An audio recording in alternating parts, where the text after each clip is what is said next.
সালাম আলাইকুম, কি অবস্থা এইচএসসি 25 পোলাপান? ইতিমধ্যেই কিন্তু তোমরা অ্যাকাউন্টিং প্রথম পত্র পরীক্ষা দিয়ে ফেলেছো এবং তোমাদের কিন্তু অনেকেরই এক্সপেক্টেড রেজাল্ট আসবে এবং অনেকেরই আসবে না। তো যাদের এক্সপেক্টেড রেজাল্ট আসবে না তাদের জন্য কিন্তু একটা কামব্যাক পরীক্ষা। আর যাদের অলরেডি এক্সপেক্টেড রেজাল্ট আসার মতন পরীক্ষা তোমরা দিয়ে ফেলেছো, তোমাদের কিন্তু রেজাল্ট আর একটু ভালো করার একটা মিশন বলতে পারো।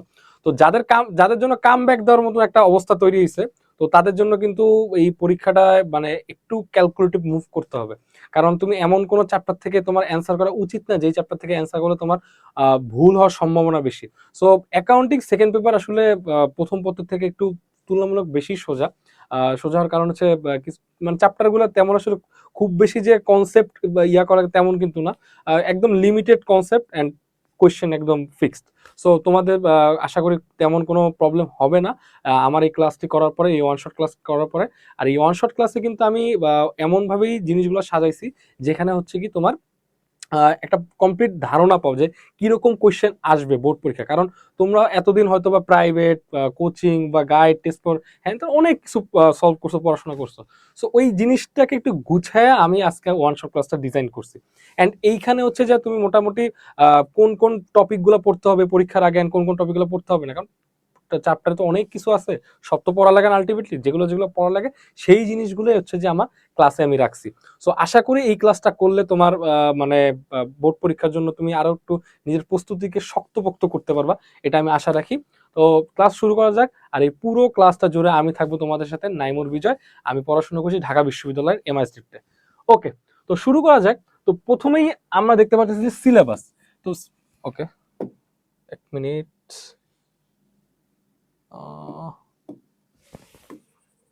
আচ্ছা, সিলেবাসের এখানে আমি জিনিসগুলো তোমাদের সামনে একটা ওভারভিউ রাখছি যে তোমার কোন চ্যাপ্টার থেকে আসলে অ্যান্সার করা উচিত সেটার জন্য একটা গাইডলাইন দেওয়ার জন্য। হ্যাঁ, তো যেখানে আছে হচ্ছে যে মাস্ট তুমি অ্যান্সার করবাই করবা, সেটা হচ্ছে আর্থিক অবস্থার বিশ্লেষণ। তারপর হচ্ছে কি মজুদ পণ্যের হিসাব রক্ষণ পদ্ধতি, যেটা হচ্ছে ফিফো। লিফো তো নাই, সো ফিফো। তারপর হচ্ছে এই যে সপ্তম অধ্যায়। এখন সপ্তম অধ্যায়ের কিন্তু পার্ট দুইটা, ঠিক আছে? পার্ট ওয়ান আর পার্ট টু। পার্ট ওয়ানে কি আছে উৎপাদন ব্যয় বিবরণী, পার্ট টু তে কি আছে মজুদ ব্যয় বিবরণী, যেটা বা মজুদের যে কাহিনীটা ওইটা আছে। আচ্ছা, আরেকটা ইয়া আছে যৌথ মূলধনী কোম্পানির মূলধন, এইটা। তো আমি মনে করি যে এই চারটা মানে তোমার যে আর্থিক বিবরণীর বাইরে যে 50 মার্ক আছে, এই 50 মার্কের জন্য কিন্তু এই চারটা চ্যাপ্টারই এনাফ। আর এই যে দ্বিতীয় অধ্যায়, আমি বলবো যে খুব বেশি চিপায় না পড়লে এই দ্বিতীয় অধ্যায় তোমার যাওয়ার কোনো দরকার নেই। কারণ এই যে দ্বিতীয় অধ্যায়, এইটার মনে করো যে মানে তুমি যে পারো, ঠিক আছে পারো, ওটা নিয়ে কোনো সমস্যা নেই, কিন্তু করতে করতে এই যে পরীক্ষার যেটা প্রেশার, নার্ভাসনেস, ওইটাতে দেখবা তুমি ভুল করে ফেলাইছো। সো রিস্ক নেওয়ার তো কোনো দরকার নেই রে ভাই, ঠিক না? তুমি যতটা পারবা সেফ সেফ থাকবা যে আমি এই চ্যাপ্টারগুলো সলিড অ্যান্সার করলে মার্কস এসে পড়তেছে। কারণ এই চ্যাপ্টারগুলো মানে ম্যাক্সিমাম এর ম্যাথ গুলো ছোটই আসবে। ম্যাথ এটা ছোট আসলেও আসতে পারে, বোঝা যায় না, কিন্তু এই যে দু একটা ট্রিকি ইয়া জিনিস ঢুকাই দেয়, শেষ পোলাপানের মাথা ভেঙে ঘাবড়ে ইয়া পেঁচায় যায় আর কি। তো আমার সাজেশন হচ্ছে যেটা, আরে কি কালার দেখি তো। আচ্ছা, সরি, আরে কি ভাই।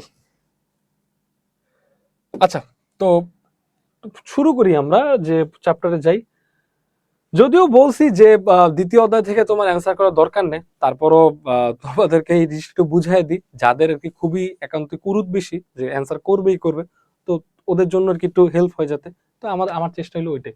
তো তোমার হচ্ছে যে এইখানে গুরুত্বপূর্ণ বিষয়, মানে গুরুত্বপূর্ণ বিষয় বলতে হচ্ছে যে এই চ্যাপ্টারে সিকিউ অ্যান্সার করার জন্য যে কনসেপচুয়াল বিষয়গুলো তোমার জানা লাগবে সেগুলোই আমি এখানে নোট করে রাখছি। তো প্রথমে হচ্ছে চুক্তি অংশীদারি বিষয়। এটা হচ্ছে যে আমরা কিসে পড়ছি, ম্যানেজমেন্টে পড়ছি। এটা খুব নর্মাল একটা বিষয়, এটা এটা কিন্তু ম্যাথের জন্য গুরুত্বপূর্ণ, এটা হচ্ছে জানার জন্য জানা আর কি। ওকে, আচ্ছা। তো চুক্তি অনুযায়ী মূলধনের এবং উত্তোলনের উপরে তোমার কি করতে হবে, সুদ ধার্য করতে হবে চুক্তি অনুযায়ী। চুক্তিতে যা বলা থাকবে সেই অনুযায়ী ধার্য করতে হবে। এখানে একটা ওয়ার্ড মিস্টেক হয়েছে, সুদ হবে।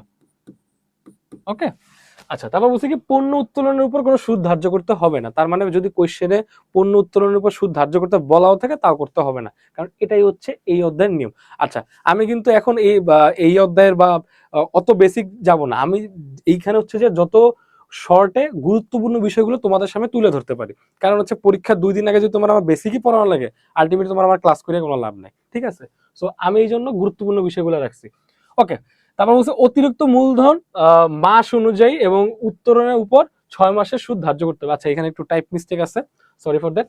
ওকে, ঋণের উপর সুদ সম্পর্কে কিছু বলা না থাকলেও 6% হারে 6 মাসের সুদ ধার্য করতে হবে। অর্থাৎ ঋণের উপর যদি সুদ মানে সুদের পার্সেন্টেজ নাও বলা থাকে, তাও 6% হারে 6 মাসের সুদ ধার্য করতে হবে। ওকে, আচ্ছা, তারপর বলছে যে এইটা যদি কোনো কোশ্চেনে থাকে, কোনো কোশ্চেন বলতে এই চ্যাপ্টারের কোশ্চেনে থাকে যে বেতন ডেবিট বা চার্জ করার পরে তোমার কথাটি উল্লেখ থাকে, জাস্ট একটু বেতন ডেবিট বা চার্জ করার পর কথাটা যদি উল্লেখ থাকে, তাইলে কি তোমার লাভ লোকসান আবন্টন হিসাবে এটা আসবে না। ক্লিয়ার? ওকে, আচ্ছা, তারপর একটা জিনিস দেখো, আমি লেখা রাখছি যে উত্তোলন। উত্তোলন হচ্ছে মাসের প্রথমে উত্তোলন করলে, মাসের মাঝামাঝি উত্তোলন করলে, আর হচ্ছে শেষে উত্তোলন করলে। এখন কথা হচ্ছে প্রথমে উত্তোলন করলে কি হবে, মাঝামাঝি উত্তোলন করলে কি হবে, আবার শেষে উত্তোলন করলে কি হবে, এটা অনেকে ভুইলা যাও। দ্যাটস ওয়াই আমি করছি কি তোমাদের সহজে মনে রাখার জন্য একটা ট্রিক্স দিই।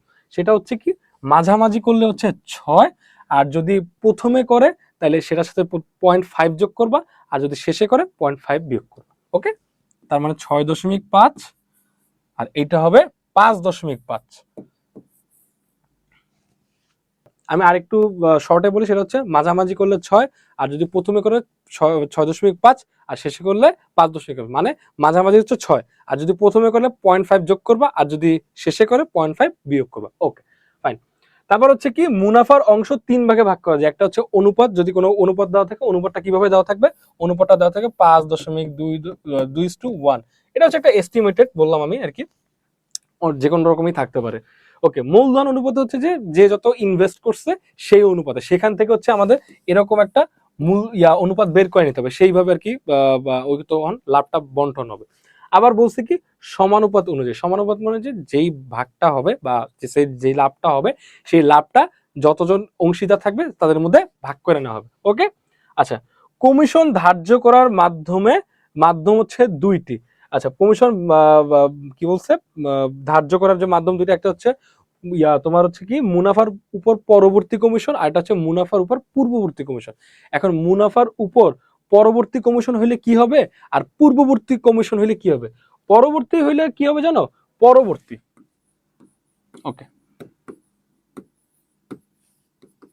পরবর্তী হইলে মনে করো সাপোজ একটা টাকা আছে, সেটা 10%, ঠিক আছে, 10% যদি হয়, এইখানে হবে পার্সেন্টটা, এখানে হবে টাকাটা আর কি মেইন। হ্যাঁ,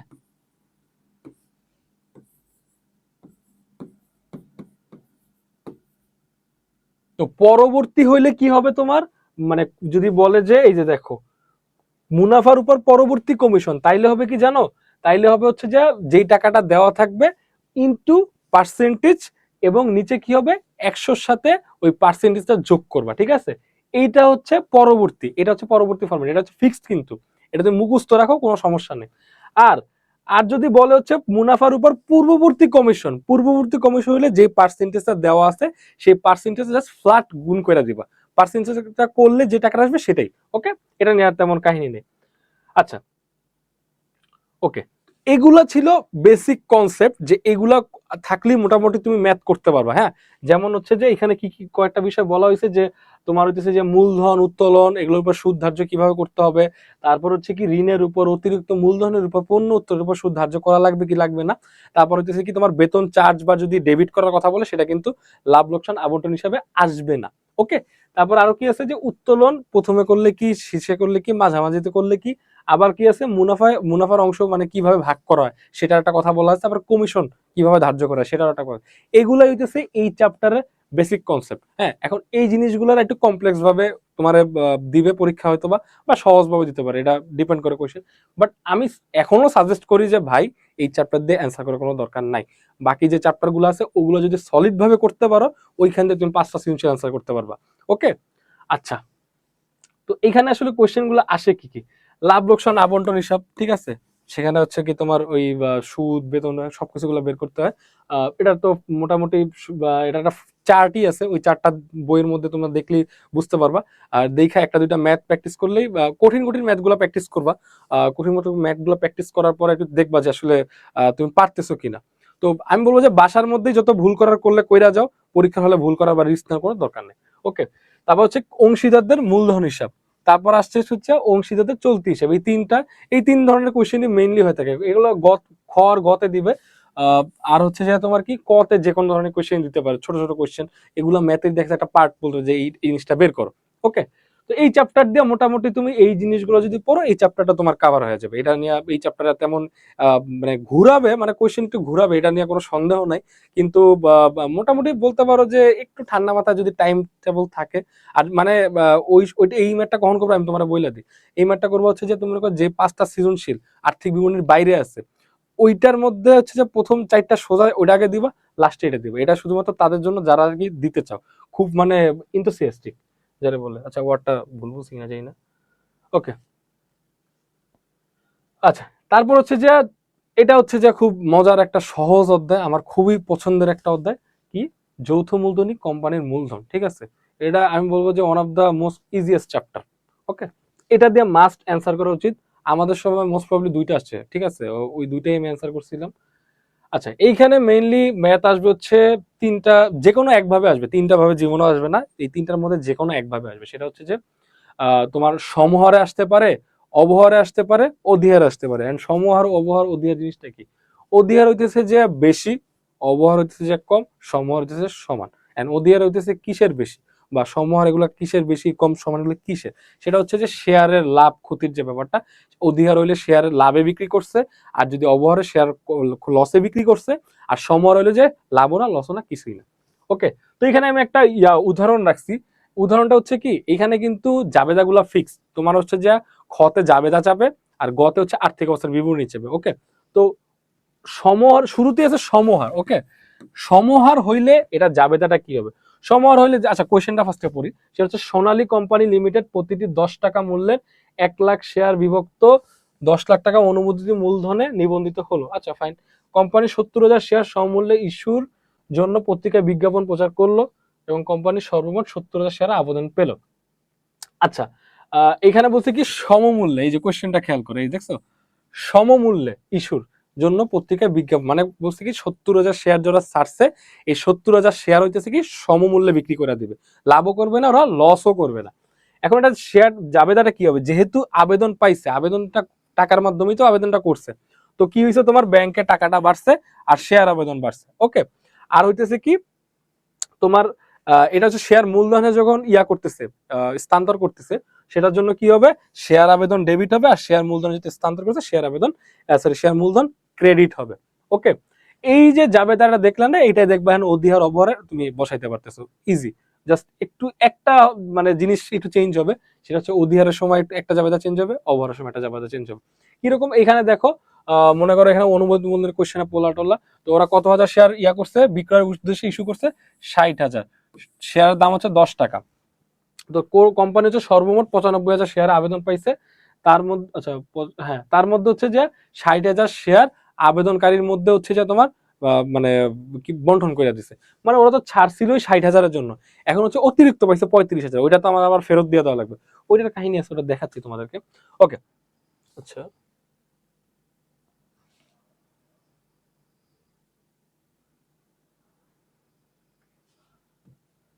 আচ্ছা, খেয়াল করো, সেটা হচ্ছে কি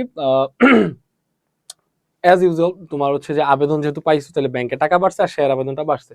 এই জাবেদাটা ফিক্সড, ঠিক আছে, এই জাবেদাটা ফিক্সড। আর এইখানে জাবেদা সবই ফিক্সড, জাস্ট অধিহারের সময় একটা একটু এদিক হবে, ওভারের সময় একটা ওদিক হবে, এরকম একটা ব্যাপার। অধিহার হইলে ক্রেডিট হবে, আর ওভার হইলে হচ্ছে তোমার ডেবিট হবে, এটা মনে রাখলেই হয়েছে। আর সমর হইলে কিছুই আসবে না, সমর হইলে শুধুমাত্র শেয়ার আবেদন আর হচ্ছে ব্যাংক ব্যাংক হিসেবে এগুলো আসবে, সরি শেয়ার মূলধন আসবে। আচ্ছা, ব্যাংক হিসাব তো বললাম এটা ফিক্সড, ঠিক আছে। তারপর হচ্ছে যে শেয়ার আবেদন হিসাব, তারপর হচ্ছে অ্যাজ ইউজুয়াল ওই যে আমরা যে মূল মানে শেয়ার মূলধনে স্থানান্তর করব, সেটার জন্য কি শেয়ার মূলধন ক্রেডিট। আর যেহেতু অধিহার লাভ করছে, সেটার জন্য কি শেয়ার অধিহার হিসাব ক্রেডিট। ওকে, এখন আমি একটু আগে তোমার বলছিলাম যে 60,000 শেয়ারই তো ছাড়ছে, তো আবেদন পাইছে কত? 95,000। এখন এই 95,000 যে পাইছে, কত এক্সট্রা, কত 35,000। তো এই 35,000 কিন্তু টাকাটা ফেরত দিয়ে দেওয়া লাগবে। এই যে টাকাটা ফেরত দিয়ে দিতেছে, তাহলে ব্যাংক থেকে কি টাকা কমছে না? এই যে ব্যাংক থেকে টাকা কমছে, এইটার জন্য হচ্ছে ক্রেডিট, ব্যাংক হিসাব ক্রেডিট। এইটা কিন্তু একটু আগে সমহারে দেখো না, কারণ কি সমহারে হচ্ছে যে তোমার 70,000 শেয়ারই বিজ্ঞপ্তি দিছে, এবং 70,000 শেয়ারই কিন্তু ওরা পাইছে। দ্যাটস ওয়াই কোনো এক্সট্রা ছিল না, বাট এটা কিন্তু এক্সট্রা আছে, সো এটার জন্য এক্সট্রা ও টাকাটা ব্যাক করে দিছে। ওকে, আচ্ছা এখন দেখো 1 মিনিট,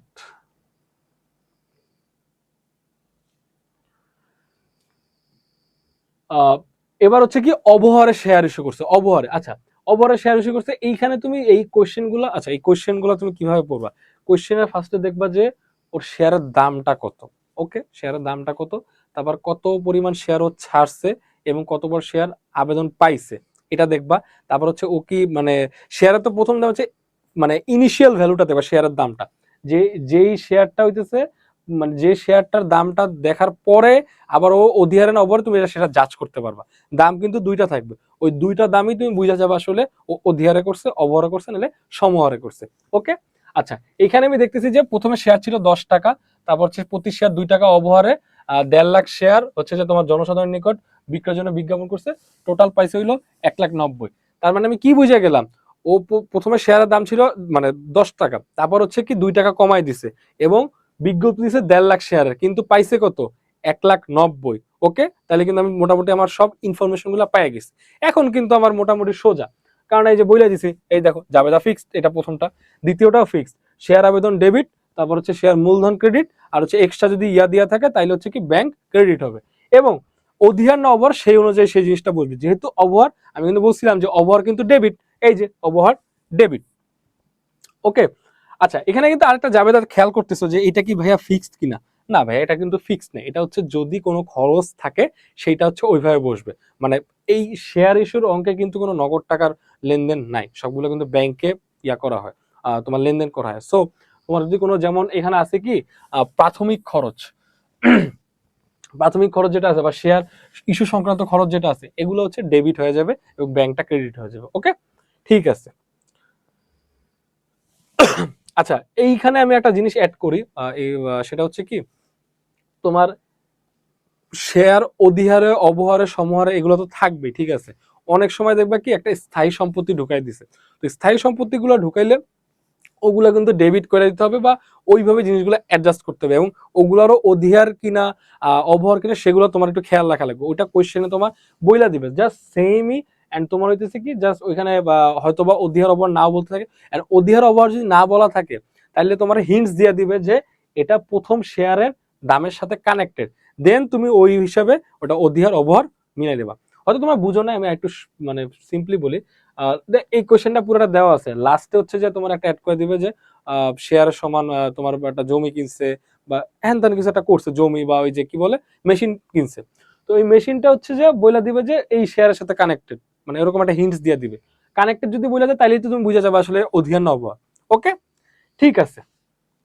আচ্ছা সরি, আচ্ছা তারপর হচ্ছে কি আর্থিক অবস্থার বিবরণী। এই আর্থিক অবস্থার বিবরণী কিন্তু ভাইয়া ওই যে আমাদের যে সবচেয়ে ভয়ের জায়গা ওই আর্থিক অবস্থার বিবরণীর মতন না, এটা কাইন্ড অফ সোজা জিনিস। সোজা বলতে দেখো এখানে হচ্ছে যে তোমার নর্মালি আচ্ছা আর্থিক অবস্থার বিবরণীতে এখানে তো সম্পত্তি বা ইয়াটা থাকে, এখানেও সেমই কাইন্ড অফ সেম, একটু চেঞ্জ আছে। সম্পত্তি, তারপর হচ্ছে চলতি সম্পদ, অসমন্বয়কৃত ব্যয়, তারপর হচ্ছে কি শেয়ার মালিকদের দায় ও মালিকানা সত্ত্ব, আর হচ্ছে যে তোমার সঞ্চিত ও উদ্বৃত্ত। এখন সঞ্চিতি আর উদ্বৃত্তর মধ্যে কি আসে, শুধুমাত্র একটা আসে, শেয়ার অধিহার। ওকে, আর হচ্ছে প্রাথমিক অসমন্বয়কৃত ব্যয়ের মধ্যে যে প্রাথমিক খরচ, তারপর হচ্ছে কি তোমার শেয়ার অবহার, ওকে এগুলো আসে। আর হচ্ছে চলতি সম্পত্তিতে কি আছে তুমি তো জানোই ভাইয়া, এই ব্যাংক, তারপর হচ্ছে ব্যাংক, তারপর আর কি কি কি সময় মজবুত এগুলা, সময় মজবুত থাকবে না, থাকলে ব্যাংকই থাকবে, তো ওই ব্যাংকটাই হচ্ছে কি। আচ্ছা এইখানে একটু কাহিনী আছে ভাইয়া, সেটা কি ব্যাংক কিন্তু জাবেদার মধ্যে খেয়াল করছে প্রথমটা ডেবিট আছে পরেরটা ক্রেডিট আছে। ওকে, এইখানে কিন্তু ডেবিট ক্রেডিটের যে ব্যাপারটা এটা কিন্তু যোগ বিয়োগ করে তারপর এখানে অ্যান্সারটা আসবে। মানে সাপোজ ব্যাংক যদি ডেবিটে তোমার কত 1 লাখ থাকে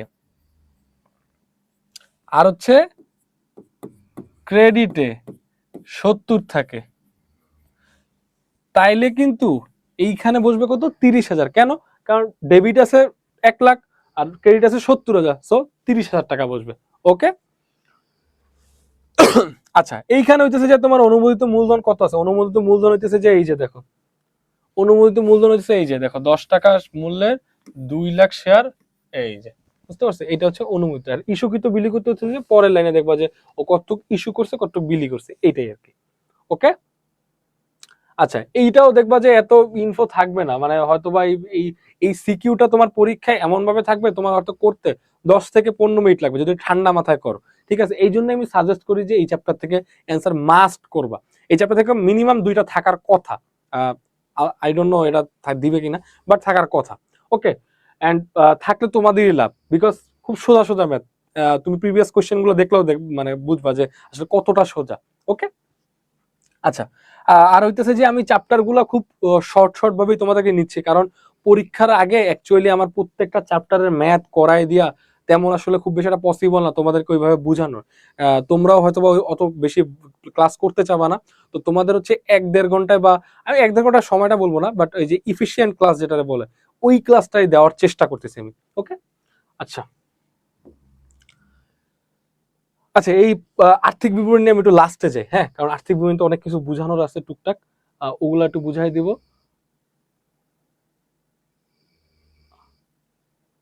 আচ্ছা, এইটা কিন্তু খুব মজার একটা চ্যাপ্টার ভাইয়া, আর্থিক বিবরণীর বিশ্লেষণ। এটা একদম মানে সলিড মুখস্থ, এখানে বুঝাবুঝির কিচ্ছু নাই ভাই, সলিড মুখস্থ করবা, নাম্বার পেয়ে যাবা। এই চ্যাপ্টার দিয়ে আমরা মানে আগে শুরুতে হচ্ছে কি এই চ্যাপ্টারের নাম শুনে আমি ভয় পেয়ে গেছিলাম যে হ্যাঁ এটা আবার কি চ্যাপ্টার, কিন্তু যখন ভিতরে ঢুকলাম ভাই এটা মনে হয় এই চ্যাপ্টারটা শেষ করতে তো যার মুখস্থ বিদ্যা বলে আধা ঘন্টায় চ্যাপ্টার শেষ হয়ে যায়। ওকে, আচ্ছা, এইখানে আমি তো ক্লাস শেষে মোটামুটি স্লাইডটা দিয়া দিব। এইখানে যে সূত্রগুলো আছে না এগুলোই মুখস্থ করে যাবা। আমি মোটামুটি বোর্ড কোশ্চেন অ্যানালাইসিস করে এখানে সূত্রগুলো ফিট করছি, তুমি সূত্রগুলো মুখস্থ করে যাও। আচ্ছা, মুখস্থ করার ক্ষেত্রে কিন্তু একটা কাহিনী আছে, কাহিনীটা হচ্ছে কি, এই যে আদর্শ মানটা দেখতেছো না, এই আদর্শ মানগুলো কিন্তু পইরা যাবা। কারণ কি, তোমারে কিন্তু কোশ্চেনে শুধুমাত্র বলবে না যে অনুপাত বের করো, মাঝে মাঝে আবার ঢুকাই দিতে পারে যে ইয়াটা করো, এই যে আদর্শ মানটা যাচাই করে ফেলো, তখন কি করবা? তখন কিন্তু তোমার এই জিনিসটা কাজে লাগবে। ওকে, তো নর্মালি হচ্ছে যে চলতি অনুপাত কি, চলতি অনুপাত হচ্ছে চলতি সম্পদ বা চলতি দায়, সেটা আদর্শ মান হচ্ছে 2:1। ওকে, তারপর হচ্ছে চলতি তড়িৎ বা দ্রুত। আচ্ছা, এইখানে এতগুলো নাম কেন? এখানে এতগুলো নামের কারণ হইতেছে কি, পরীক্ষায় যে কোনো একটা নামে দেওয়া থাকতে পারে, যেই নামেই থাকুক জিনিস কিন্তু ভাইয়া একই। ওকে, তারপর হচ্ছে কার্যকরী মূলধন বা কার্য, আচ্ছা, কার্যকরী মূলধন আর কার্যকরী মূলধন অনুপাত দুইটা কিন্তু আলাদা জিনিস ভাই, এটা মাথায় রাখতে হবে। অনেকে নাম্বারে কিন্তু ম্যাক্সিমাম সময় কার্যকরী মূলধন নির্ণয় করতে বলে, অনেকে করে কার্যকরী মূলধন অনুপাত বাইর করে ফেলে। তো এই জিনিসটা মাথায় রাখবে, ঠিক আছে? ওকে, এই সূত্রগুলো মোটামুটি তোমরা দেখবা। ওকে, তো এই জিনিসটা হচ্ছে সূত্রগুলো তুমি মুখস্থ করে ফেলাও। ওকে, সূত্রগুলো মুখস্থ করে দেখবা 2-3টা। আচ্ছা, কেউ যদি মনে করো সারা বছর এটা পড়োই না, জানোই না এটা কি, তাও যদি সূত্রগুলো মুখস্থ করে 2টা সৃজনশীল দেও না বোর্ডের, তাইলেই হয়ে গেছে। এতে এটার জন্য রকেট সায়েন্স না কোনো।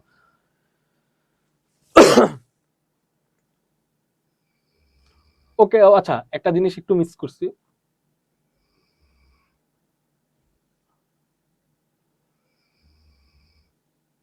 আচ্ছা, একটা জিনিস কি খেয়াল করতেছো তোমরা, এইখানে জিনিসগুলা কি চেঞ্জ হইতেছে? এই দেখো, তারল্য স্বল্পকালীন স্বচ্ছলতা যাচাইয়ের অনুপাত, তারপর হচ্ছে মূলধন কাঠামো কাঠামো স্বচ্ছতা যাচাইয়ের অনুপাত, তারপরে কি মুনাফা অর্জনের সক্ষমতা যাচাইয়ের অনুপাত, তারপর ইয়া কি আছে, ব্যবসায়িক কার্যকলাপ বা পরিচালনা দক্ষতা যাচাইয়ের অনুপাত, তারপরে হ্যাঁ, আর কি আর কিছু নাই। আচ্ছা, তো এই জিনিসগুলো কি, এই জিনিসগুলো আমি তোমাকে এখনই বুঝাই দিচ্ছি, কারণ কোশ্চেন যদি একটু ট্রিকি করে এর বাইরে ট্রিকি করবে না, এতটুকুর মধ্যে ট্রিকি করবে। তো ফার্স্ট অফ অল, তোমার প্রশ্ন প্যাটার্ন কি, প্রশ্ন প্যাটার্ন হচ্ছে যে কি, সরাসরি যে কোনো অনুপাত বের করতে বলতে পারে, মানে যে কোনো একটা অনুপাত বলবে কি এই অনুপাতটা বের করো। তো এখানে তো তোমার কোনো ভেজাল নাই, অনুপাত সূত্র রাখবা, কোশ্চেন দিয়ে দেখবা সূত্রের মধ্যে কোন কোন উপাদানগুলো লাগবে, বসাবা, শেষ, ডান। আচ্ছা, তারপর সরাসরি অনুপাত না বের করতে বলে, আচ্ছা সরাসরি অনুপাত না বের করতে বললে কি করবে? এইখানে যে খেয়াল করলাম না, আমি বললাম না যে ব্যবসায়িক কার্যকলাপ, তারপর হচ্ছে মুনাফা অর্জনের সক্ষমতা যাচাই, তারপর হচ্ছে মূলধন কাঠামোর স্বচ্ছতা যাচাই, তারপর একটা কি আছে, তারল্য। তো তোমারে বলবে যে মূলধন কাঠামোর স্বচ্ছতা যাচাইয়ের অনুপাত নির্ণয় করো। এখন নির্ণয় করো বলতে তোমার তো এখানে সূত্র আছে কয়টা, 3টা, আর আছে 3টা, 6টা, 7টার মতন সূত্র আছে। তুমি কি 7টা সূত্রই বের করে দিবা? না ভাইয়া, তোমার এই যে কথাটা বললো না যে কি বলে মুনাফা অর্জনের সক্ষমতা যাচাই, তো এইটার আন্ডারে কোশ্চেনে দেখবা যে কি কি উপাদান আছে, সেই উপাদানগুলোতে কোন ইয়াটা কাজে লাগানো যায়, ওইটা নির্ণয় করে ফেলাবা। একটু পেঁচাইতে পারে, এর বাইরে কিন্তু ভাইয়া পেঁচাবে না, মানে তোমার মানে এটা প্যারেন্টসটা বলে দেবে, এটা চাইল্ড গুলা বের করতে হবে, এমন একটা ব্যাপার। ওকে, ওকে, আচ্ছা কোয়েশ্চেন প্যাটার্ন গেল কই? আচ্ছা লাস্টলি যদি তোমার আরো একটু ভরকানোর চেষ্টা করে সেটা কি করবে, ওই যে আদর্শ মান মানে তোমার যেটা অনুপাতটা বের হইছে ওই অনুপাতটা আদর্শ মানের সাথে যাচাই করতে বলবে। এই হচ্ছে কোয়েশ্চেন প্যাটার্ন। মানে এই তিনটা কোয়েশ্চেনের বাইরে আমি আশা করতেছি আর কোয়েশ্চেন আসবে না। ওকে আচ্ছা ওকে অষ্টম অধ্যায় হচ্ছে মজুদ পণ্যের হিসাব রক্ষণ পদ্ধতি। এটা হচ্ছে তোমার এই যে ফিফো ফিফো লিফো তো নাই, ফিফোটা কি? ফিফো হচ্ছে ফার্স্ট ইন ফার্স্ট আউট, হ্যাঁ মানে আগে বের হয়ে আগে ঢুকে আগে বের হয় এরকম ব্যাপার। আর একটা হচ্ছে ভরযুক্ত বা ওয়েটেড অ্যাভারেজ মেথড পদ্ধতি। ওকে আচ্ছা একটা জিনিস হচ্ছে আমি কিন্তু এক্সাম্পল এখানে দেখাই নাই, কি জন্য জানো ভাইয়া? কারণ হচ্ছে যে আমি মনে করি আমার ক্লাসে যদি তুমি নতুন দুই একটা, নতুন না, যদি মেইন কনসেপচুয়াল বিষয়গুলোও শিখতে পারো তাহলে তুমি ভাইয়া বাসায় প্র্যাকটিস করতে পারবা। কারণ আমার ভিডিওতে আমি যত এক্সাম্পল অ্যাড করব ভিডিওটা তত লেন্দি হবে এন্ড তোমার দেখতেও বিরক্ত লাগবে, তুমি সবকিছু ক্যাচ করতে পারবে না। কিন্তু এই যে আমি গুরুত্বপূর্ণ বিষয়গুলো যে তোমার দেখাইতেছি এইগুলো যদি বিশ্বাস করো ভাই, মনে রাখতে পারো, আমার মতে তুমি এখনো মানে মানে আমি এটা অন্তত ক্লেম করতে পারি যে ভাই তুমি যদি সারা বছর নাও পড়ো কিছু হইলেও লিখতে পারবা। অন্তত ছকটাই না, পার্সিয়াল মার্কস রাখার আশাটা রাখবা না তুমি। ওকে আর যারা একটু রেজাল্ট ভালো করতে চাও তাদের রেজাল্টটাও ভালো হবে, বিকজ ওই যে অনেক কিছু পড়ছো, অনেক কিছুর মধ্যে কতটুক লাগবে সেটা তুমি বুঝে যাবে এখানে। ওকে আচ্ছা তো গুরুত্বপূর্ণ বিষয় হচ্ছে যে তোমার ফিফোতে তো অ্যাকচুয়ালি একটা চার্ট, ওই চার্টের মধ্যে জিনিসপাতি কোথায় বসাইতে সেই জিনিসটা মাথায় রাখতে হয়। তো এইখানে যতগুলা জিনিস আমি তোমার দিছি এই জিনিসগুলো তুমি রিডিং করে গেলেও তুমি এখনো ফিফো পারবা। ঠিক আছে ফিফো আর ওয়েটেড অ্যাভারেজ দুইটা সেম জিনিস, সেম কনসেপ্ট, জাস্ট নিয়মটা আলাদা। এই হইলো খেলা। তো ওই জায়গাটা তুমি যদি বুঝে যাও তাহলে তোমার ফিফোতে 10-এ 10 কনফার্ম ইনশাল্লাহ। আচ্ছা পারম্বিক উদ্বৃত্ত বলতে যে পরিমাণের হার মূল্য সরাসরি উদ্বৃত্ত কলমে দেখাইতে হবে। মাল প্রাপ্তি বা ক্রয় করলেও উদ্বৃত্ত কলমে দেখাইতে হবে। আবার হচ্ছে মাল ইস্যু করলে সেটা হচ্ছে কি তোমার ইস্যু কলমে দেখাইতে হবে, বা যেটা নির্গমন কলম যেটাকে বলে। আচ্ছা গুদামে ফেরত, কারখানা বা উৎপাদন কেন্দ্র থেকে মাল গুদামে ফেরত আসলে প্রাপ্তি কলম, মানে হচ্ছে কারখানা থেকে যদি মাল ফেরত আসে আমার কাছে যদি ফেরত আসে সেটা হচ্ছে প্রাপ্তি কলমে দেখাইতে হবে। এইখানে একটু খেলা আছে, খেলাটা হচ্ছে সরবরাহকারী নিকটে ফেরত হইলে কি হবে সেটা কিন্তু বের হয়ে যাবে, সেটা কিন্তু নির্গমন ইসে দেখাইতে হবে। আর যদি কারখানা থেকে ফেরত আসে সেটা কিন্তু প্রাপ্তি কলমে। এইটা মনে রাখলেই মোটামুটি হয়ে গেছে। এইখানে একটু প্যাচ দেয়। আচ্ছা ঘাটতি, ঘাটতি হইলে কিন্তু তোমার অবশ্যই নির্গমন কলমে দেখাইতে হবে। ঠিক আছে এখন জাস্ট তুমি মনে রাখো যে কোনটা নির্গমন কোনটা প্রাপ্তি, এই কোন কলমে কোনটা দেখাইতে হবে। তারপর একটু পরে যখন আমরা ম্যাথে যাবো এইটার ম্যাথটা আমি রাখছি, বিকজ এই জিনিসটা হচ্ছে এই এই যে কনসেপ্ট, ম্যাথটা দেখলে বাস শেষ, ক্লিয়ার। ওকে আচ্ছা তারপর হচ্ছে মাল স্থানান্তর করলেও কিন্তু তোমার ওই সেম। আচ্ছা এটা কিন্তু আসবে না, এটার জন্য নোট দিতে হবে, সরি এটা ভুল বললাম একটু, এটা কিন্তু আসবে না, এটা কিন্তু নোট দিতে হবে। আচ্ছা আমি আরেকটু সামারিটা এনে দিই, সেটা হচ্ছে প্রারম্ভিক উদ্বৃত্ত, এটা উদ্বৃত্ত কলমে দেখাতে হবে। আচ্ছা এটা প্রারম্ভিক উদ্বৃত্ত মানে এটা দিয়ে শুরু হবে ম্যাথটা। ওকে আচ্ছা মাল প্রাপ্তি, এটা তো অবভিয়াসলি মাল যেহেতু প্রাপ্তি বা ক্রয় যেটা, সেটা হচ্ছে কি তোমার প্রাপ্তি কলমে লিখতে হবে। আর যেটা হচ্ছে ইস্যু মানে হচ্ছে বিক্রয়, সেটা হচ্ছে কি নির্গমন কলমে। আবার কি আছে গুদামে ফেরত হইলে অবশ্যই প্রাপ্তি কলমে দেখাতে হবে। আর সরবরাহকারী নিকটে যদি থাকে, সরবরাহকারী নিকটের ফেরত থাকে সেটা হচ্ছে কি তোমার প্রদান কলমে বা ইস্যু কলমে দেখাইতে হবে।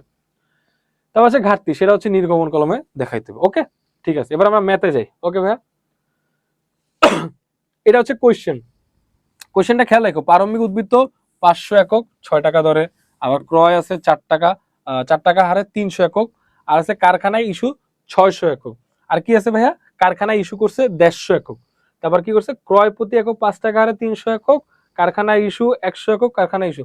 আচ্ছা ভাইয়া একটা জিনিস তোমরা খেয়াল করতেছো হয়তো ভাইয়া, যে প্রারম্ভিক উদ্বৃত্ত টাকার হার আছে, আবার ক্রয়ের মধ্যেও টাকার হার আছে, ইস্যুগুলোর মধ্যে টাকার হার নাই, তো এখানে টাকাটা আমরা পাবো কোথায়? সেটা কই পাবা এখনই তোমাদের দেখাই দিচ্ছি। আচ্ছা এই হইতেছে যে ফিফো ম্যাথের একটা চার্ট, একটা মানে ফরম্যাট। এই যে জিনিসপাতি গুলো আছে না ভাইয়া, তারপরে এই যে এইগুলা কিন্তু ভাইয়া অবশ্যই তোমার মাস্ট লেখা লাগবে, নাইলে কিন্তু টিচার চাইলে 1 মার্ক কাটতে পারে, এটা তার ইচ্ছা, এখতিয়ারে আছে।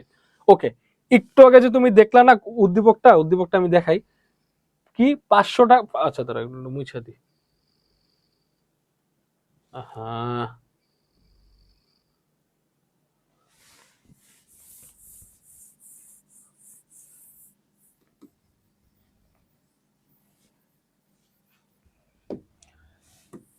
500 একক 6 টাকা দরে। ওকে, খেয়াল করো, এইখানে আমি কিন্তু বলছিলাম যে প্রারম্ভিক উদ্বৃত্ত শুরু হবে কি উদ্বৃত্ত কলামে। এই যে দেখো কলাম, আমি যে কলামের কথা বলছি, এই যে প্রাপ্তি কলাম, ইস্যু কলাম, উদ্বৃত্ত কলাম। এখন প্রারম্ভিক উদ্বৃত্ত যেটা আছে সেটা কই বসবে? উদ্বৃত্ত কলামে বসবে। 500 টাকা বলছি, আচ্ছা 500 একক বলছিল, কয় টাকা ধরে? 6 টাকা ধরে। তো তোমার কলাম থাকবে কিরকম?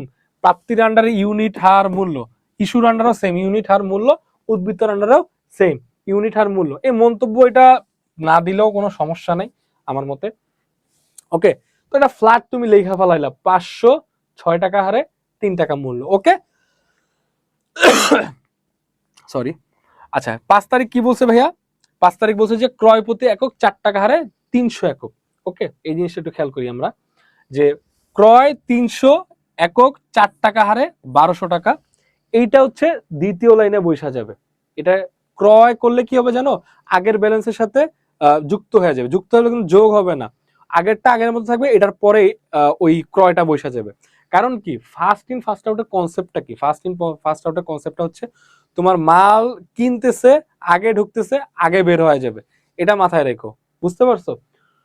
ওকে, ইস্যু, এই যে দেখো এখানে কিন্তু 4 টাকা একক বলছে, আর বলছে কি 300 একক। বাট এখানে দেখো কারখানা ইস্যু করছে কত? 600 একক। 600 একক, বাট কোনো টাকা কিন্তু বলেন। এখন টাকা কোথা থেকে নিব এই জিনিসটা একটু মনোযোগ দিয়ে দেখো। সরি ভাইয়া, 600 একক। ওকে, আচ্ছা খেয়াল করো, ইস্যু করছে 600 একক। একটা জিনিস বোঝার চেষ্টা করো, তোমার হচ্ছে 600 একক বিক্রি হয়েছে। এখন তোমার কারখানা হইতেছে যে মাল যেটুক আছে সেখান থেকে আগে যেটা ঢুকছে সেটা আগে বের করবা, পরে যেটা ঢুকছে সেটা পরে বের করবা। ওকে, এটা দেখো, নাকি উল্টা বলছে? সরি ভাই, আগে যেটা ঢুকছে, হ্যাঁ ঠিকই তো বলছে, আগে যেটা ঢুকছে সেটা আগেই বের করবা। এটা তো first in first out. Okay, issue হচ্ছে দেখো, যেহেতু 600 একক, আমার কিন্তু তোমার টাকা দেওয়া নাই। টাকা দেওয়া নাই কি জানো? কারণ তোমার মাল তো প্রতিনিয়তই ঢুকতেছে। এখন প্রতিনিয়ত যেগুলো মাল ঢুকতেছে, যেই মাল যেই টাকা ধরে ঢুকছে সেই মাল সেই টাকা ধরে ছাড়বা। ওকে, এই জন্য হচ্ছে ফ্ল্যাট কোনো ফ্ল্যাট বলতে মানে একদম ফিক্সড কোনো দর নেই। ওকে, আচ্ছা একটা জিনিস খেয়াল করো, সেটা হইতেছে যে তোমার এই যে এখানে খেয়াল করো, তোমার হইতেছে যে কত, দেখো তোমার ভাইয়া এখানে আছে কি 500, 6 টাকা ধরে 3000 টাকা। ওকে, আচ্ছা তারপরে কি 300। আচ্ছা এখন একটা জিনিস খেয়াল করো, এই যে 300 টাকা, এই 300 টাকার এইটা, সরি 300 এককের যে মালটা, এটা কি পরে ঢুকছে না আগে? কোনটা ঢুকছে আগে? আগে ঢুকছে না, আগে তো ছিল কত? 506 টাকা ধরে। তাইলে 600 এককের মধ্যে আমার কিন্তু 500 একক কত টাকা ধরে ছিল? 6 টাকা ধরে। এই যে এই ব্যালেন্সটা আমি এখানে লিখলাম 3000 টাকা। আবার হচ্ছে 100 হচ্ছে এই 300 থেকে নিব, এটা হচ্ছে পরের মাল। কারণ প্রথমের যে আমার যতটুক সংরক্ষণ ছিল সেটা কিন্তু শেষ, 500 খতম। তারপর হচ্ছে 300 4 টাকা ধরে। ওকে, এখান থেকে আমি 100 নিব। 100 নিব কয় টাকা ধরে? 4 টাকা ধরে। এই যে একটা জিনিস খেয়াল করো, আমি কিন্তু 600 মাল, 600 একক মাল কিন্তু মিলাই ফেলাইছি, কিন্তু এটা কিন্তু দামটা ভিন্ন। খেয়াল করছো? দামটা ভিন্ন কেন? কারণ হচ্ছে যে এই যে ভাইয়া আমি বললাম কি, মাল কিন্তু প্রতিনিয়ত ঢুকতেছে, তো প্রতিনিয়ত ঢুকতেছে সেগুলো কিন্তু আমরা জমা করতেছি। এন্ড প্রথমেরটা যেই টাকা ধরে কিনছি সেটা সেই ধরে ছাড়তেছি, পরেরটা পরের ধরে, এরকম একটা ব্যাপার। দ্যাটস ওয়াই কোনো ফিক্সড দর নাই। ওকে, এই জন্য হচ্ছে প্রথমটা 500 একক নিছি আমরা 6 টাকা ধরে, পরেরটা 100 একক নিছে 4 টাকা ধরে। এখন খেয়াল করো, 100 একক যে নিছো, এখানে 300 থেকে 100 মিলে কত একক বাকি থাকে? 200 একক। 200 একক কয় টাকা ধরে? 4 টাকা ধরে, এন্ড 800 টাকা। ক্লিয়ার? ওকে, এখন কিন্তু আচ্ছা এবার পরে বলছে আবার ইস্যু করছে। আচ্ছা, আবার যেহেতু ইস্যু করছে কত? 150 একক।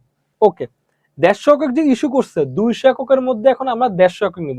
এখানে কিন্তু single line balance, that's why আমার কোনো প্যাচ নেই। এখান থেকে ডিরেক্ট নিব 150 একক, কয় টাকা ধরে? 4 টাকা ধরে। এখানে 150 একক যদি নিই তাহলে 50 একক বাকি থাকে। ওকে, আচ্ছা তারপর বলছে ভাইয়া ক্রয় প্রতি একক 5 টাকা হারে 300 একক। আচ্ছা তাহলে 300 একক, আচ্ছা সবসময় মনে রাখবা যে ক্রয় করলে আগের ব্যালেন্সের সাথে ডাবল লাইন ব্যালেন্স হয়ে যাবে, এটা মাথায় রাখবা, তাইলেই হয়ে গেছে, আর কোনো প্যারা নেই। ঠিক আছে, ক্রয় 300 একক। আচ্ছা, ক্রয়ের ব্যাপারে একটা কাহিনী আছে। ক্রয় ব্যাপারে কাহিনী হইতেছে কি, তোমার ক্রয়টা কিন্তু ফার্স্টে এখানে লেখা রাখা লাগবে, তারপর কিন্তু উদ্বৃত্ত আসবে। এটা শুধু ক্রয় না, ইস্যুর ক্ষেত্রে এই জিনিসটা মাথায় রাখবে। কারণ উদ্বৃত্তটা কিন্তু ডাইরেক্ট উদ্বৃত্ত বসছে, এখানে কিন্তু দুইটা ঘর ফাঁকা আছে, এটা পেঁচাবা না। ঠিক আছে, ওকে। আচ্ছা এখানে আবার ইস্যু করছে, বলছে ইস্যু করছে কত? তোমার হচ্ছে 100 একক। তাইলে এইখানে আগে 50 একক ছিল, ওইটারে আমি রিলিজ করে দিই। এই যে 50 একক 4 টাকা ধরে 200 টাকা, তাহলে এই 300 থেকে আবার 50 একক নি, তাইলেই তোমার 100 একক হচ্ছে। আচ্ছা, ইস্যু যত করছে সেটা হচ্ছে যে কয় লাইন ব্যালেন্স থাকে ওইখান থেকে অ্যাডজাস্ট করতে করতে আসবা, উপর থেকে অ্যাডজাস্ট করতে করতে আসবা, বুঝছো? এই দেখো আমি যেমন 50 একক প্রথমে নিছি, তারপর এখান থেকে 50 একক নিছি, থাকে হলো 250 একক। বুঝতে পারছো? ওকে ভাইয়া, সেম পরের ইস্যুটা এরকম আর কি। আচ্ছা,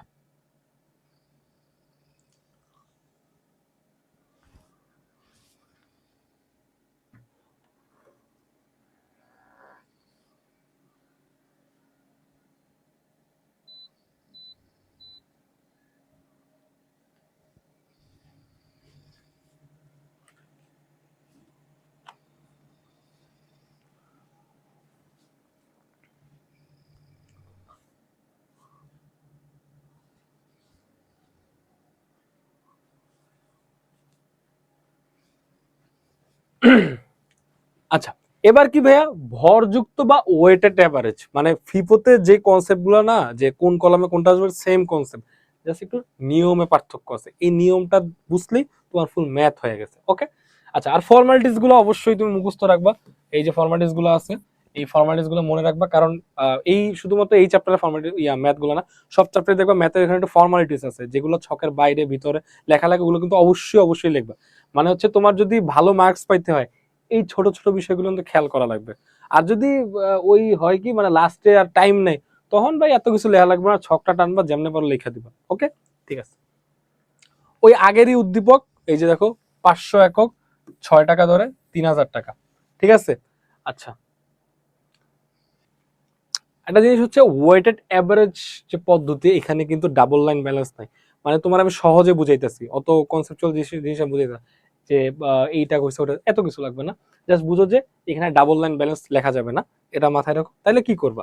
আচ্ছা, একটা জিনিস খেয়াল করো, প্রারম্ভিক উদ্বৃত্ত এটা এখানে লিখছে, ওকে ফাইন। ক্রয়, ক্রয় করছে কত, 300 ইউনিট 4 টাকা ধরে, ঠিক আছে, 1200 টাকা। তাহলে এখন এটা কি করবে, এখন হচ্ছে যে এটা আগের দর ইউনিটের সাথে যোগ করবা, ইউনিটের সাথে যোগ করবা, আর হচ্ছে টোটাল টাকার সাথে যোগ করবা, দেন তোমার টোটাল টাকাকে ইউনিট দ্বারা ভাগ করলে তোমার গড়টা বের হবে। আচ্ছা, এটা সিস্টেমটা এমন কেন, কারণ হচ্ছে ভাইয়া দুইটার দরই কিন্তু আলাদা, ঠিক আছে। তাহলে তুমি কোন দরটা লিখবা, দর লিখবা হচ্ছে দেখো 300 500 800 800 1200 আর 3000 কত, 4200। তো 4200 যদি তুমি 800 দিয়ে ভাগ দাও, দেখবা 5.25 আসছে। কথা বুঝছো কি করছি? এই জিনিসটা মাথায় রাখো।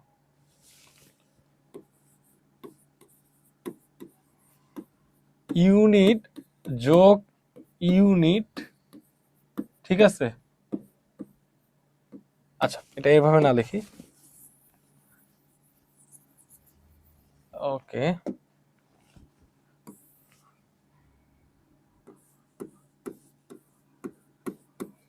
এটা হচ্ছে শর্টকাট ট্রিক্স, এইটা বুঝলেই তোমার ম্যাথ খতম।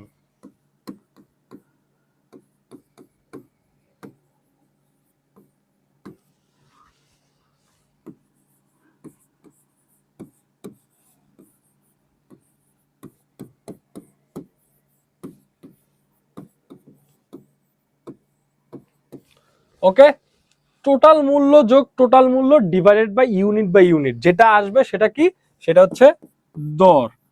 এইটা হচ্ছে ভাইয়া তোমার মনে রাখার জন্য আমি সহজে বুঝাই দিলাম। এই যে খেয়াল করো, এই যে 300 যোগ 300 500, আবার 1200 যোগ 300, তুমি আবার ভুলে ভাইয়া 4 আর 6 যোগ করতে যাও না, মানে হারের এখানে কোনো কাজ নেই ভাইয়া। তোমার হইতেছে যে ইউনিট যোগ করবা, মূল্য যোগ করবা, তারপর ভাগ কইরা দিলেই তোমার নর্মাল দরটা হিসাব হবে। ওকে, আচ্ছা, এবার খেয়াল করো, কোর্স হইলো ইস্যু। ইস্যু করলে কি হবে ভাইয়া, বিয়োগ যাবে। বিয়োগ কেন যাবে, কারণ টোটাল যে স্টোরেজে আমার মাল ছিল সেগুলো তো ইস্যু করলেই বাদ চলে আসবে, মানে কি বিক্রি করে দিছো। ওকে, তাহলে কি 800 আছে, 800 600 যদি ইয়া করে দাও তাহলে 200, ঠিক আছে। আর হইতেছে কি, আচ্ছা এখন বলতে পারো ভাইয়া আমি তো আগের প্রোডাক্টটা ঢুকছিল দেখা যোগ করে, দুইটা যোগ করে ভাগ করে দিছি, তাহলে এখন কি করবো, এখন করবো হইলো যে তোমার এই যে 600 দিয়া, মানে 800 থেকে 600 বাদ দিবা, মানে ইউনিট থেকে ইউনিট বাদ দিবা, আবার হচ্ছে তোমার টোটাল মূল্য থেকে টোটাল মূল্য বাদ দিবা, তারপর হইলো যে তুমি দর হার বসাবা, হার কিন্তু সবার লাস্টে বসাবা। মানে তুমি যদি এইটাকে ভাগ করো এটা দিয়ে, দেখবা এটা এসে পড়ছে। ক্লিয়ার? আমি আবার বলতেছি, ক্রয় যখন করবে তখন আগেরটার সাথে যোগ করবা, ইউনিটের সাথে ইউনিট যোগ করবা, টোটাল মূল্যের সাথে টোটাল মূল্য যোগ করবা, ভাগ করে দিলেই তোমার কি আসবে, হার হিসাব পড়বে। আর ইস্যুর ক্ষেত্রে কি করবা, ইস্যুর ক্ষেত্রে আচ্ছা শুধুমাত্র ইস্যু না, ইস্যু কলামে যেগুলা বসবে সেগুলোর ক্ষেত্রে কি করবা, সেগুলোর ক্ষেত্রে হচ্ছে যে তোমার বিয়োগ করে দিবা, ইউনিট থেকে ইউনিট বিয়োগ করবা, টোটাল মূল্য থেকে টোটাল মূল্য বিয়োগ করবা, যেটা আসবে সেটা ভাগ করে দিলেই তোমার হার বের হয়ে গেছে। ঠিক আছে, এইটাই ছিল ভরযুক্ত বা ওয়েটেড অ্যাভারেজের কনসেপ্ট। এইটাই যদি ভালো করে বুঝে থাকো, আমার মতে তুমি তো ভিডিওটা যদি নাও বুঝো তাহলে হচ্ছে তুমি এইখানে রিভাইন্ড করে একটু পিছায় দেখবা, বারবার দেখবা, দেখবা যে বুঝে গেছো। ঠিক আছে, আচ্ছা আচ্ছা এইটা একটা মজার, এটা আর একটা মজার চ্যাপ্টার, সেটা হচ্ছে কি সপ্তম অধ্যায় উৎপাদন ব্যয় হিসেবে। এটার পার্ট কিন্তু দুইটা ভাইয়া, একটা হচ্ছে উৎপাদন ব্যয়ের হিসাব আছে, আরেকটা কি উৎপাদন ব্যয় বিবরণী, আরেকটা হচ্ছে তোমার এই যে মজুরি বেতন। খুবই সোজা অধ্যায়, খুবই খুবই সোজা অধ্যায়। ওকে, আমি তাহলে উৎপাদন ব্যয় বিবরণী দিয়ে শুরু করতেছি। আচ্ছা এইখানে দেখো আমি কয়েকটা ধাপ লেখা রাখছি, ব্যবহৃত কাঁচামালের ব্যয়, তারপর হইতেছে যে তোমার হচ্ছে কি মুখ্য ব্যয়, উৎপাদন উপরি ব্যয়, তারপর হচ্ছে উৎপাদিত পণ্যের ব্যয়, বিক্রিত পণ্যের ব্যয়, আর মোট ব্যয়, আর হচ্ছে বিক্রয় মূল্য ব্যয়। আচ্ছা আরেকটা জিনিস আমি বলে রাখি শুরুতেই, দরপত্র ব্যয় বিবরণী, দরপত্র যে জিনিসটা আছে এটা নিয়ে অনেকে একটু টেনশনে আছে যে ভাই এটা কেমনে কোথা থেকে আসবে।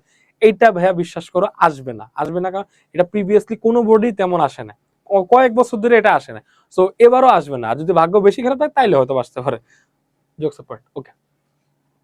আচ্ছা এইখানে হচ্ছে যে উৎপাদন ব্যয় বিবরণী, এই ধাপগুলো তোমরা মুখস্থ করবে। এটা ধাপগুলো মুখস্থ কি এরকম মুখস্থ করবা না ভাইয়া, এটার কিন্তু চার্ট বইতে আছে, বই থেকে চারটা সুন্দর মতো বলবে, চারটা যেমন আছে অমন মুখস্থ করবা, কারণ যে কোনো একটা পার্ট তোমার বের কর।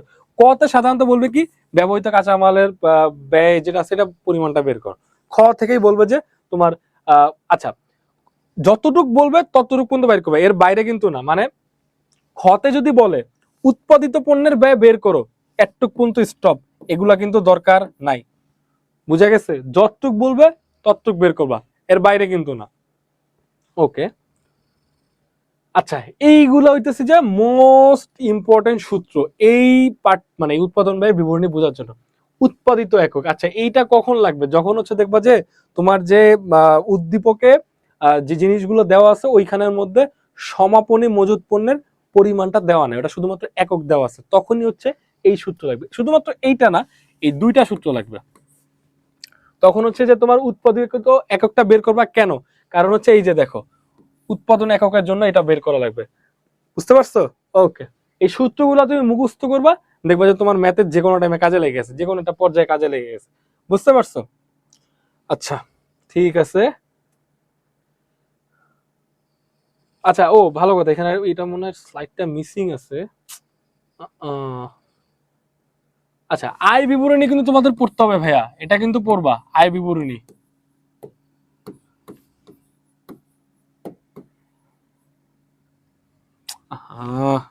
বাংলা লেখা ভুলে গেছি।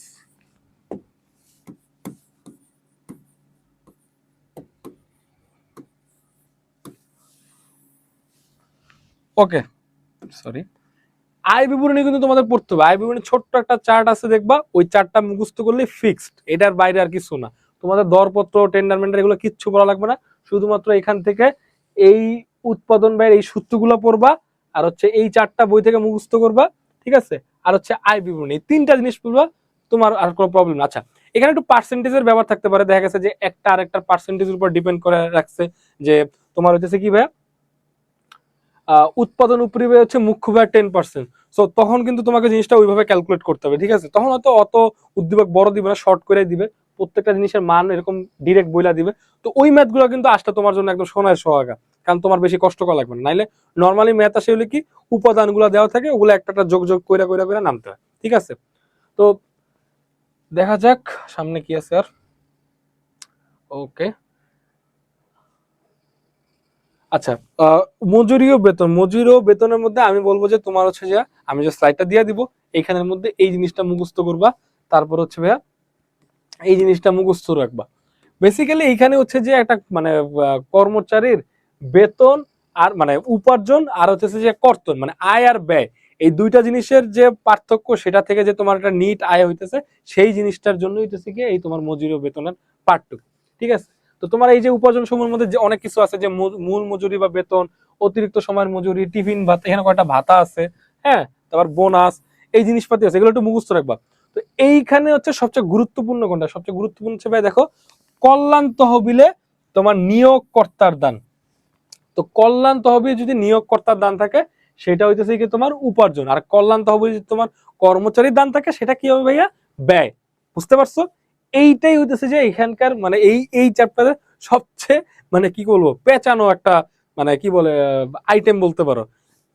কত সোজা দেখছো? জাস্ট দেখবো যে নিয়োগকর্তা যদি দেশ, নিয়োগকর্তা কারে দিবে? আমারই তো দিবে। তো ওইটা হবে আয়, আর তুমি যদি দাও তোমার থেকে তো ব্যয়ই হবে, সেটা হবে কি তোমার কর্তন। এই যে দেখো ভাইয়া, এই যে দেখো, কল্যাণ তহবিলে কর্মীর দান, কল্যাণ তহবিলে কর্মীর দান মানে হচ্ছে কর্তন সমূহ, ঠিক আছে?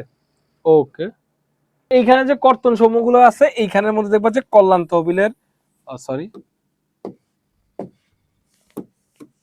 আচ্ছা, কল্যাণ তহবিলের কর্মীর দান। আগেরটা কি বলছিলাম ভাইয়া? কল্যাণ তহবিলে নিয়োগকর্তা দান, সেটা কি আয়, আর কল্যাণ তহবিলে কি কর্মীর দান যদি থাকে সেটা কি হবে? ব্যয়। আচ্ছা, এখন এখান থেকে কোশ্চেন কি আসে ভাইয়া? কোশ্চেন আসে হচ্ছে যে নিট আয় বের করতে, আর যদি বলে মজুদ ব্যয় বিবরণী বের করতে, সেটার জন্য একটা চার্ট আছে বইদের মধ্যে, দেখবা ওই চার্টটা ফলো করবা। আর যদি নর্মালি নিট আয় বের করতে বলে, ওকে ফাইন, জাস্ট নর্মালি এই যে দেখো, বিবরণ টাকা টাকা,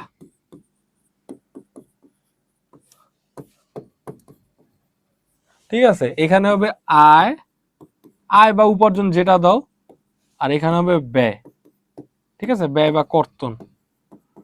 তারপর বাদ দিলেই হইতেছে যে তোমার নিট আয়টা বের হয়ে যাবে।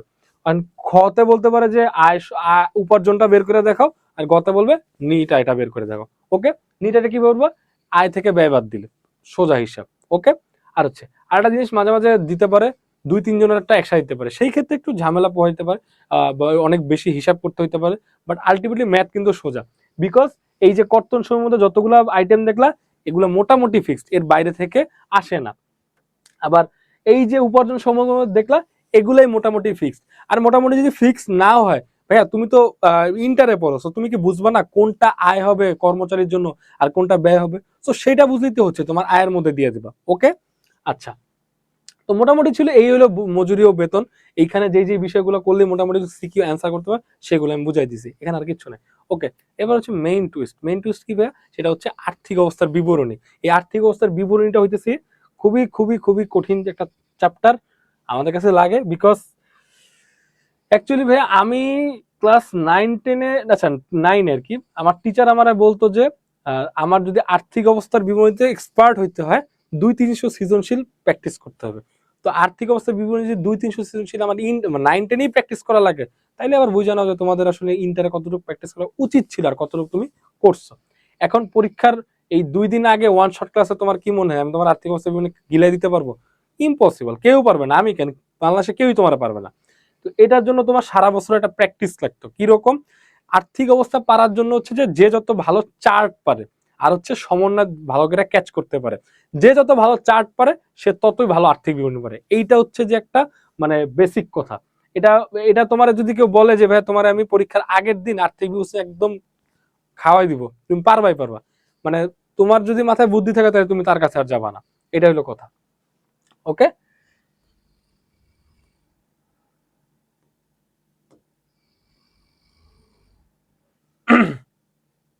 তো আমি এতটুক তোমার বলতে পারি, সেটা হচ্ছে কি,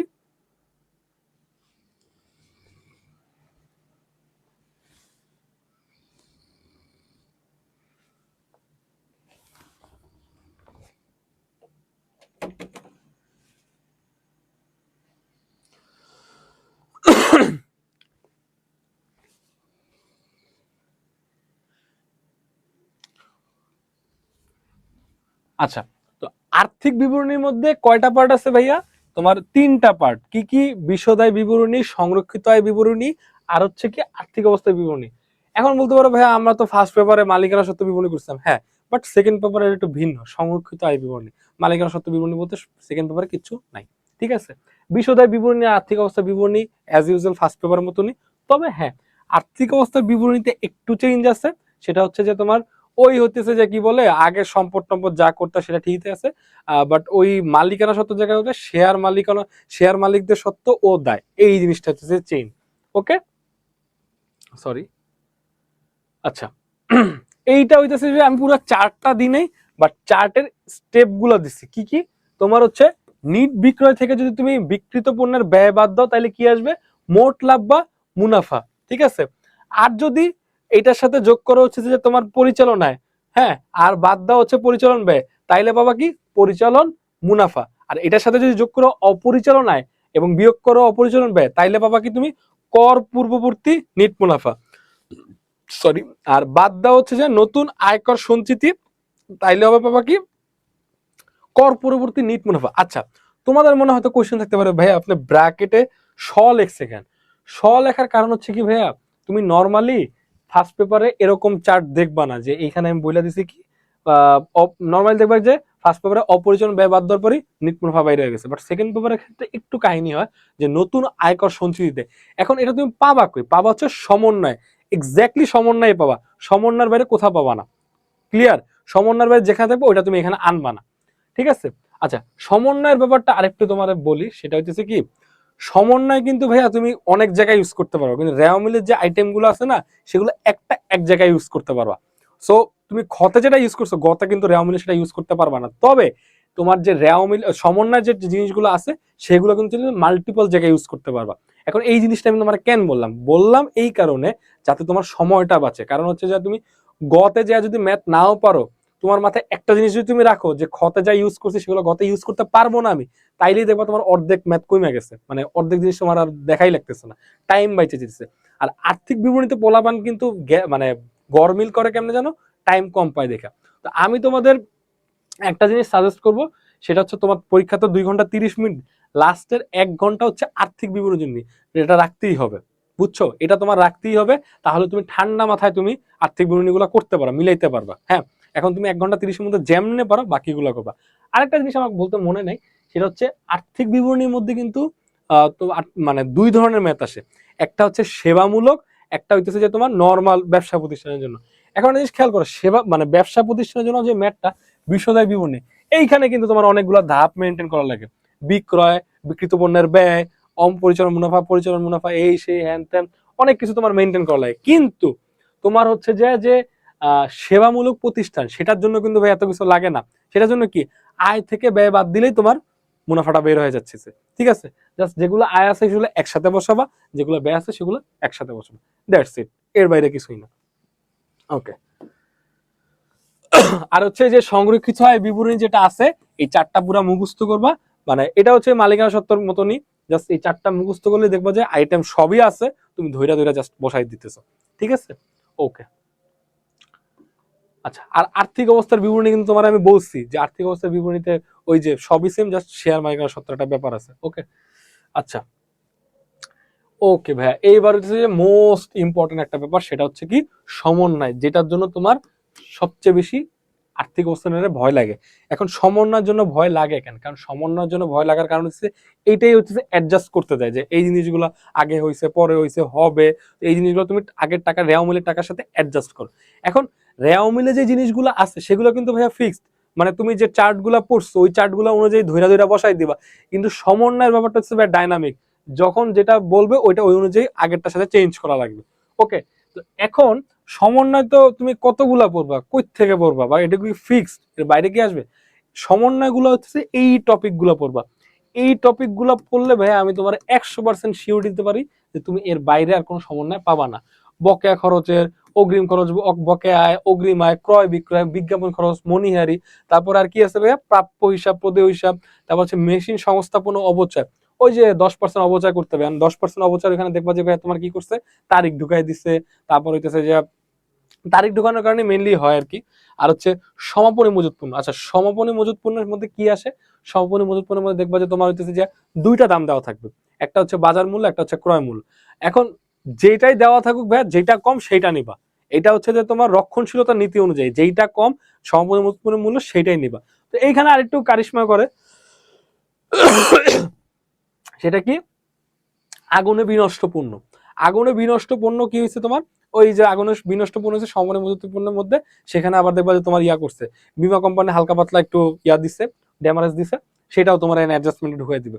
তো এইটা হইতেছে যে এইটা আসেই ম্যাক্সিমাম টাইম, এটা আসে যে আগুনে বিনষ্ট হয়েছে, তারপর সেটা হলো কি বীমা কোম্পানিটা দিচ্ছে, ওগুলা কই কই বসে ওই এগুলা এই রিলেটেড। তোমাদের তোমাদের হাতের কাছে যেই বইটা আছে দেখবো যে ম্যাক্সিমাম বইয়ের মধ্যেই সমন্বয়ের একটা পার্ট আছে, সমন্বয়ের পার্টের মধ্যে এই টপিক গুলা আছে, ঠিক আছে। বাইরেও অনেক টপিক থাকে, বাট এই টপিক গুলোর বাইরে আশা করি তোমার আর কিছু পড়া লাগবে না। এই টপিক গুলো ধইরা ধইরা কোনটা কোথায় বসতেছে এবং সেটার ইফেক্টটা তোমার বিষদায় বিবরণীতে কেমন, আর্থিক অবস্থার বিবরণীতে কেমন, অথবা তোমার সংরক্ষিত আয় বিবরণীতে আসতেছে কিনা, এগুলো তুমি লক্ষ্য রাখবা, ঠিক আছে। আর হচ্ছে আহ এই যে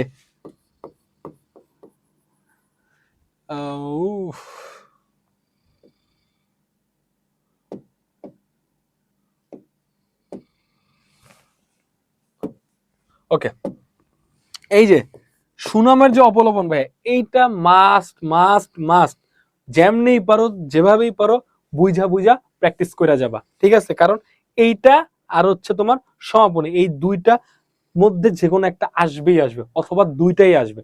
আর মজার বিষয় হচ্ছে ভাই, সুনামের অবলম্বন এইটা আমি যখন পরীক্ষা দিছিলাম, আমি মানে সবচেয়ে ভয় পাইতাম হইলে সুনামের অবলম্বন।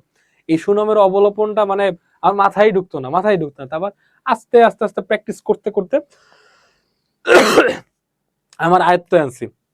ইভেন আমার মনে আছে, মানে এমনও হয়েছে আমার ফ্রেন্ডের সাথে, মানে আমরা জুম্মার নামাজ তো একসাথেই পড়তে চাইতাম।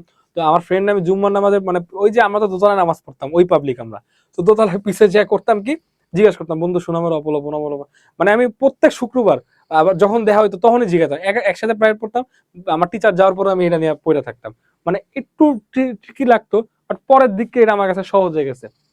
তো যেটা বলতেছিলাম যে তুমি পরীক্ষার আগে এই টপিকগুলো যে সমন্বয় আছে, এবং এই টপিকগুলো সমন্বয় কিন্তু একটা একটা করে না, এই দেখবে এই সমন্বয় মানে এই টপিকের আন্ডারে দেখবা 5-6টা সমন্বয় আছে, 5-6 রকমের ভ্যারাইটি সমন্বয় আছে, যে কোনো পরীক্ষা দিতে পারে। তো তুমি সবগুলো সেমই, জাস্ট একটু কথা ভিন্ন থাকতে পারে, ওই কথাগুলো তোমার করতে হবে। কারণ অ্যাকাউন্টিং এর এই সমন্বয়ের ব্যাপারটা কি ভাইয়া, একটু কথা ঘুরায় দেয়, ওইটাই তোমার প্যাচ ফেলায়, ঠিক আছে।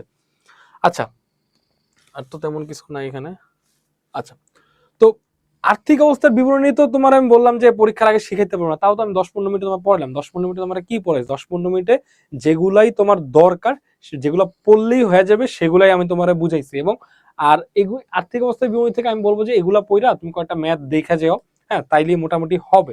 এখন যারা মোটামুটি কি বলে সারা বছর পড়ো নাই, তারা কিন্তু ভাইয়া এগুলা আমার এই ক্লাস কইরা তেমন এই আর্থিক বিবরণী থেকে তেমন সুবিধা করতে পারবে না, হয়তো বা দুই একটা এন্ট্রি পয়েন্ট লিখতে পারবা, বাট আদারওয়াইজ তুমি অন্য কিছু এক্সপেকটেশন রাখো। এটা ভাই রিয়েল কথা আমি বলে দিলাম, মানে আমি এখন ওই ভাওতাবাজি কথা বলবো না যে ভাই আমারটা পড়লেই তুমি পাইরা যাবে, এটা আমি বলবো না। কারণ হচ্ছে যে সাবজেক্টটা এমন যে তোমার ম্যাথ সাবজেক্ট, সো বুঝতেই আছো যে এটা কি কিরকম কি বিষয়। ওকে, তো এই ছিল টোটাল ক্লাস। আমি শুরুতেই বলছিলাম যে আমার ক্লাসটা আমি এক্সাম্পল দিয়ে এত ভরায় রাখি নাই, বা প্রত্যেকটা এক্সাম ধৈরা ধৈরা করানোর এখন ভাই টাইম না। এখন টাইম কি তোমার প্রস্তুতিটাকে আরেকটু গুছায়া দেওয়ার, আর একটু কনসেপচুয়াল জিনিসপাতি তোমার একটু মাথার মধ্যে দেওয়া। কারণ কি পরীক্ষার আগেই সব গরমিল গুলা লাগে, যে কোনটা পড়বো কোনটা পড়বো না। সারা বছর তো অনেক কিছুই পড়ছো, বই শিট এই সে, তো ওগুলোর মধ্যেই তোমার আমি সর্ট আউট করে এই জিনিসগুলো দিলাম। এন্ড মোটামুটি আমি আশা করতেছি এগুলা যদি একটু দেখা যাও, প্র্যাকটিস করে যাও, হাতে তো 2 দিন আছে, এই 2 দিনে যদি ইউটিলাইজ করে ফেলো, তোমাদের প্রস্তুতি আরেকটু গুছায় আনা সম্ভব, ঠিক আছে, এই আশা রাখি আমি। আর সবাইকে বেস্ট অফ লাক, আশা করি ইনশাল্লাহ তোমরা ভালো পরীক্ষা দিবা, এবং কামব্যাক যারা মিশন ওরাও সফল হবা, যাদের আরেকটু ভালো করার এক্সপেকটেশন তারাও সফল হবা। আর যে যেরকম পরীক্ষায় দাও কিনা, অবশ্যই অবশ্যই আমাদের এখানে এসে কমেন্ট করে দিও যে ভাইয়া পরীক্ষা কেমন দিছো বা কি করছো, যাতে আমরা একটু হইলেও মানে শান্তি পাই যে না আমাদের ক্লাস করেও তোমরা একটু উপকৃত হইছো। হ্যাঁ, আর হচ্ছে যে কোনো সমস্যা হইলে এর মধ্যে আমাদের পেজে নক করো, বা আমাদের পেজে নক করেও ইয়ে করতে পারো, অথবা আমি আমার আইডি লিঙ্কও দিয়ে দিব, কোনো সমস্যা নাই। যদি প্রবলেম হয় আমারও পার্সোনালি নক করতে পারো, আমার কোনো প্রবলেম নাই, আমি বুঝাই দিব যদি সাধ্যে থাকে আর কি, ঠিক আছে। আশা করি সবাই ভালো পরীক্ষা দেবা, এই কামনায় ব্যক্ত করি। সবাইকে আল্লাহ হাফেজ, আসসালামু আলাইকুম।